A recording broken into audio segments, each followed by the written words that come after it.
Garde à vue. Alain Mallet, bonjour, merci beaucoup d'être avec nous. Vous êtes proviseur de lycée, secrétaire général adjoint d'Indépendance et direction FO. Est-ce que ces menaces qui sont reçues par mail, par piratage informatique, continuent à perturber fortement le fonctionnement des établissements ?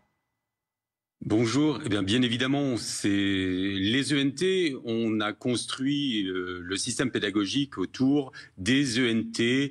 Ces espaces numériques de travail. Voilà, pardon, les espaces numériques de travail, avec tout ce que l'on a comme manuel numérique, puisque c'est un choix qui a été effectué. Donc à partir du moment où les ENT tombent, comme on dit dans le jargon, eh bien cela implique une très forte perturbation dans la communication et dans les enseignements.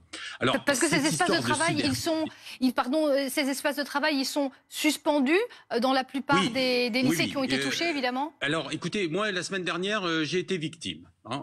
La semaine dernière, j'ai été victime de cette attaque.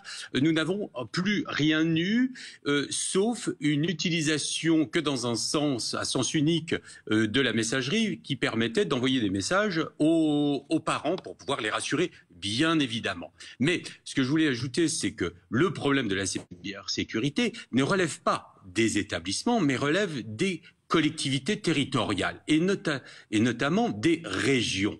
Et là, nous avons un véritable souci, c'est que nous avions une école qui était robuste et maintenant nous avons une école qui est devenue faible. Les moyens, les ressources en personnel dans les établissements et notamment dans les lycées ne sont pas suffisantes pour garantir la sécurité, la cybersécurité, mais la sécurité tout court, parce qu'on peut vraiment mettre ça sous la sécurité globale des établissements.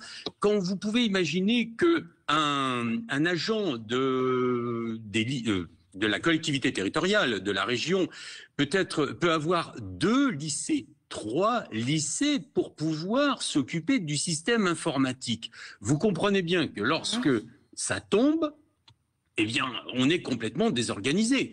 On est encore face à toujours cette difficulté, c'est celle d'un manque de ressources humaines. Mais j'aimerais rajouter quelque chose.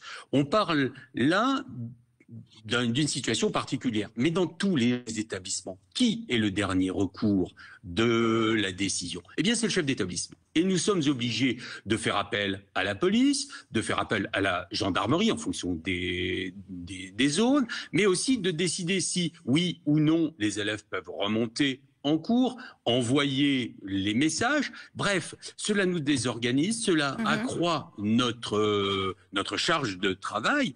Et souvent, nous avons des équipes qui sont présentes, qui font confiance au chef d'établissement pour réagir. Et tout repose, une fois de plus, sur le chef d'établissement. Et les conditions de travail, vous voyez bien qu'elles se dégradent. Et on parle depuis bientôt 15 jours de très gros problèmes de conditions de travail des chefs d'établissement. Notre organisation syndicale, je voudrais juste rajouter, notre organisation syndicale aujourd'hui est en Conseil national à Nantes et nous avons manifesté sur la place Gralin vers midi pour montrer notre fatigue vis-à-vis de ces conditions qui s'aggravent et de cette responsabilité qui s'accroît.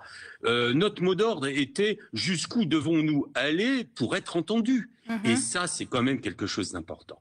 Oui, effectivement. Merci beaucoup, Alain Mallet. Merci d'avoir été avec nous sur BFM TV dans l'après-midi Info. J'ajoute